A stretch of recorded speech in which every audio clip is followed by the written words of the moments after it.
Halo Wikaraya, jumpa lagi dengan saya Oki Fitriadi, HSE Incas dari Subdit GHSE Divisi EPCC. Di kesempatan kali ini saya akan bawakan materi terkait panduan cara mengisi lembar izin kerja sesuai prosedur WIKA nomor WIKA HSE PM 0101, prosedur penerapan sistem manajemen keselamatan, kesehatan, dan lingkungan. Sepertinya tidak perlu berlama-lama, ayo kita mulai. Di balik setiap bangunan megah yang menjulang, ada ribuan tangan yang bekerja dalam ritme yang harmonis, namun juga dihadapkan pada bahaya yang tak terelakkan. Dari ketinggian yang menggantung, api las yang menyala, hingga ruang sempit yang mengurung, risiko selalu mengintai setiap langkah. Untuk itulah, lembar izin kerja hadir sebagai jembatan antara niat baik menyelesaikan proyek dan jaminan keselamatan yang tak bisa ditawar. Bayangkan, lembar izin kerja sebagai kartu pengantar yang harus ditandatangani sebelum seorang pekerja atau tim kerja memasuki zona beresiko. Di dalamnya tercatat siapa yang bertanggung jawab, apa pekerjaan yang akan dilakukan, kapan dan di mana, serta langkah-langkah mitigasi yang harus diikuti. Yang perlu Anda catat bahwa tanpa lembar izin kerja, proyek konstruksi bagaikan kapal berjalan tanpa kompas. Namun kapal tetap berlayar di tengah badai tanpa petunjuk.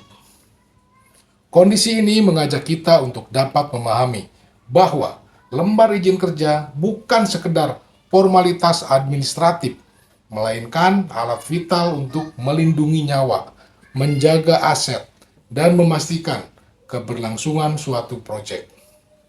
Mari kita telusuri lebih dalam bagaimana lembar izin kerja diinisiasi, jenis-jenisnya, dan mengapa kepatuhan terhadapnya adalah investasi terbaik bagi setiap pemangku kepentingan di lokasi kerja. Apakah yang dimaksud dengan pekerjaan berbahaya?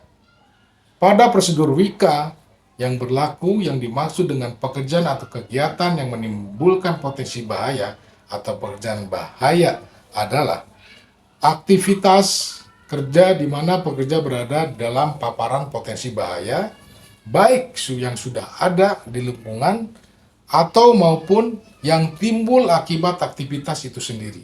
Kemudian, aspek pekerjaan berisiko tinggi.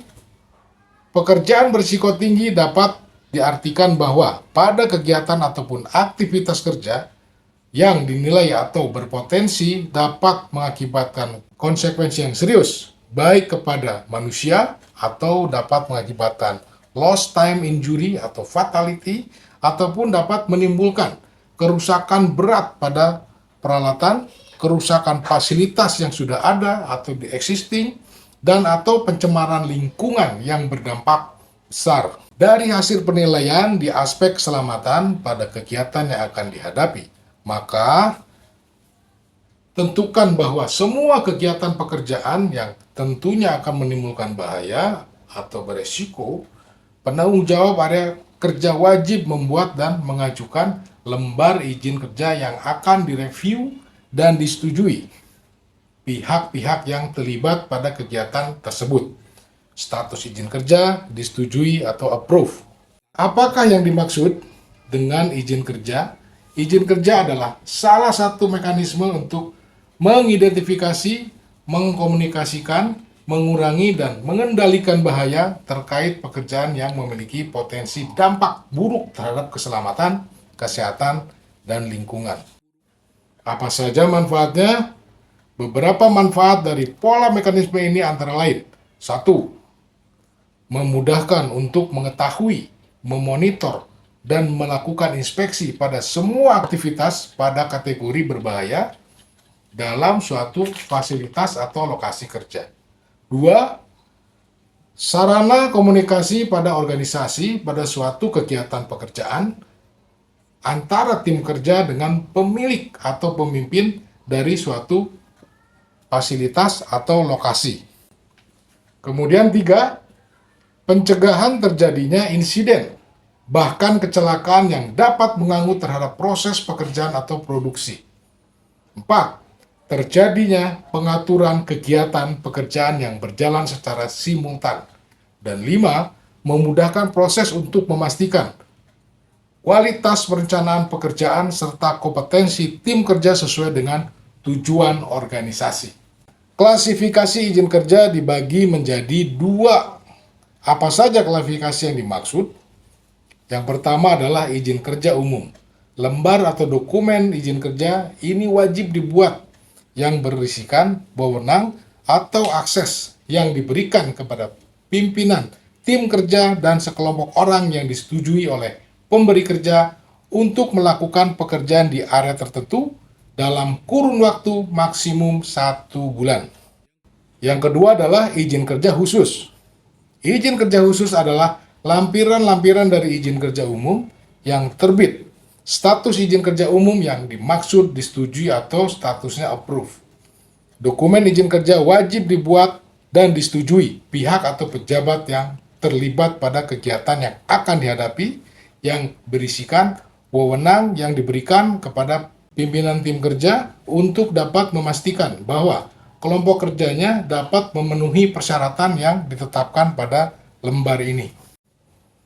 Orang atau kelompok kerja yang disetujui oleh pemberi izin kerja untuk dapat melaksanakan pekerjaan yang teridentifikasi atau berbahaya dan berisiko tinggi di area tertentu dan dalam kurun waktu tertentu.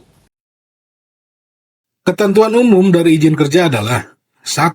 Setiap karyawan dan mitra kerja sebelum memulai pekerjaan yang berpotensi timbulnya bahaya dan atau berisiko tinggi harus melakukan persiapan-persiapan yang sudah dipersyaratkan dan kemudian mengajukan izin kerja kepada pihak yang berwenang. 2. Lembar izin kerja harus sudah ditinjau dan disetujui sebelum pekerjaan yang tentunya terdapat bahaya dan atau berisiko tinggi dilakukan. Dan apabila ada aktivitas yang dilakukan tanpa memenuhi ketentuan izin kerja, maka pekerjaan harus segera dihentikan. Tim kerja diberikan sanksi sesuai prosedur atau aturan yang berlaku pada perusahaan. 3. Izin kerja yang diajukan harus dilengkapi dengan lampiran metode kerja dan JSA yang valid, serta dokumen pendukung lainnya yang dipersyaratkan oleh pemberi kerja, petugas HSE, dan atau pemberi izin. 4. Izin kerja harus dibuat oleh pimpinan tim kerja dan dilakukan review oleh penanggung jawab kerja, petugas HSE, dan disetujui oleh pemberi izin atau departemen yang ditunjuk. Kemudian 5. Pemimpin tim kerja, penanggung jawab kerja, dan petugas HSE harus memastikan bahwa semua persyaratan yang tercantum dalam izin kerja dipenuhi sebelum melakukan validasi harian pada lembar validasi izin kerja yang digunakan. Ruang lingkup dari izin kerja ini ditentukan sesuai dengan kebutuhan dari kegiatan yang disetujui oleh pihak pengguna atau pemberi izin kerja. Maka dalam satu dokumen izin kerja terikat beberapa ketentuan yang disepakati seperti lokasi kerja, ruang lingkup pekerjaan, peralatan yang digunakan, tim kerja, dan waktu kerja atau pelaksanaan. Adapun definisi peran dan tanggung jawab tim yang terlibat pada izin kerja ini adalah pimpinan tim kerja adalah pimpinan grup kerja terkecil yang melakukan lingkup pekerjaan yang diajukan dalam izin kerja dan selalu berada di lokasi kerja untuk mengatur dan mengawasi jalannya pekerjaan. Penanggung jawab pada pekerjaan adalah pelaksana lokasi kerja atau pelaksana utama yang ditunjuk untuk melaksanakan lingkup kerja dalam izin kerja yang terbit, kemudian menugaskan pemimpin tim kerja dan kelompoknya untuk dapat melaksanakan pekerjaan sesuai lembar izin kerja yang diterbitkan. Petugas HSE adalah personal HSE perusahaan yang ditunjuk untuk memastikan kelengkapan persyaratan yang ditentukan di lokasi kerja sesuai dengan lembar izin kerja yang diterbitkan, serta kesesuaian dokumen dan persyaratan lainnya, memberi masukan tentang aspek HSE agar pekerjaan dapat dilaksanakan dengan aman. Pemberi izin kerja adalah pimpinan tertinggi dalam unit kerja yang ditetapkan untuk memastikan semua persyaratan, kemudian menyetujui pengajuan izin kerja bila dinilai sudah layak dan persyaratan yang ditentukan sudah sesuai. Pimpinan tertinggi yang dimaksud adalah manajer proyek, wakil manajer proyek, manajer konstruksi, pelaksana utama di proyek, manajer plan yang berada di plan, dan manajer gudang atau manajer umum. Berikut adalah diagram alir proses pengajuan sampai dengan terbitnya lembar izin kerja umum dan khusus. Personal dan tim yang terlibat dari proses ini adalah pimpinan tim kerja, penanggung jawab pekerjaan, petugas keselamatan di lokasi kerja, pemberi izin dari lembar izin kerja yang diajukan, dan tim kerja.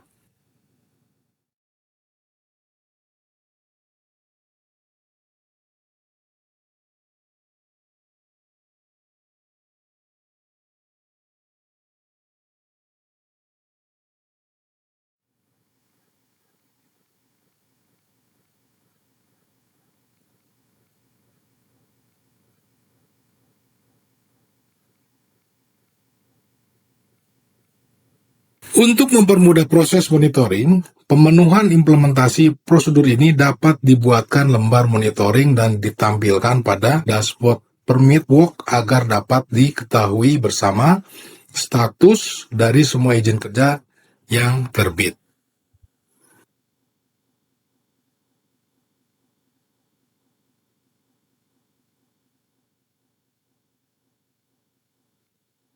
Ini adalah contoh pengisian lembar permit.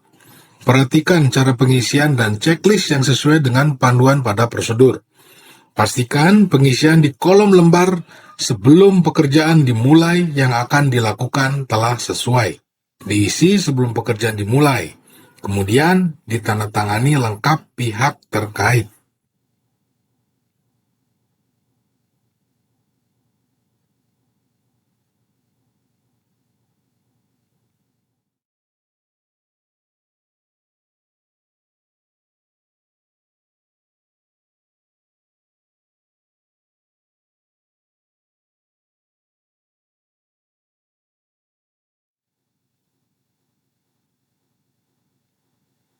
Kemudian, langkah berikutnya adalah pada proses pekerjaan berjalan, lembar PTW atau Permit to Work ini divalidasi harian dan pastikan lembar ini berada di lokasi kerja untuk mempermudah revisi JSA atau prosedur bila ternyata ada perubahan, pola atau tahapan pekerjaan atau ada bahaya baru yang mungkin timbul dari kegiatan pekerjaan.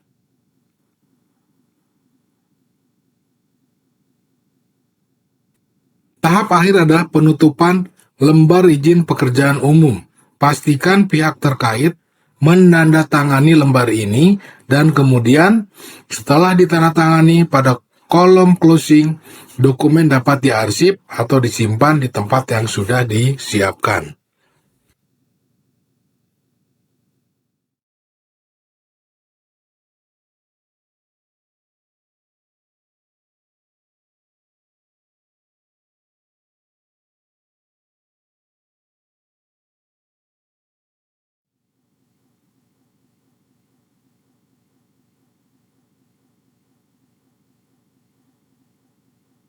Pada tahap pengisian lembar permit khusus, langkah pengisian sampai dengan penutupan atau closing sama dengan pola pengisian dan langkah pada pengisian pada lembar izin kerja umum.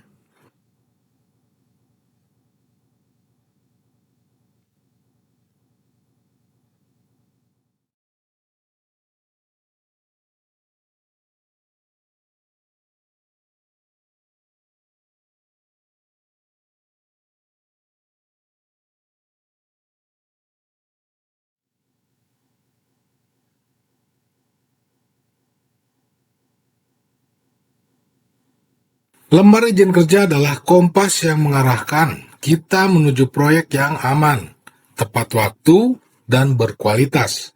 Setiap tanda tangan pada lembar izin kerja adalah janji kita untuk melindungi rekan kerja, keluarga, dan masa depan bersama. Jadilah pemimpin di lapangan, patuhi prosedur, dan bawa pulang semua orang dengan selamat. Bersama kita wujudkan nol kecelakaan bukan karena kebetulan, tapi karena kesengajaan. Mari jadikan keselamatan sebagai prioritas utama dan bukan pilihan.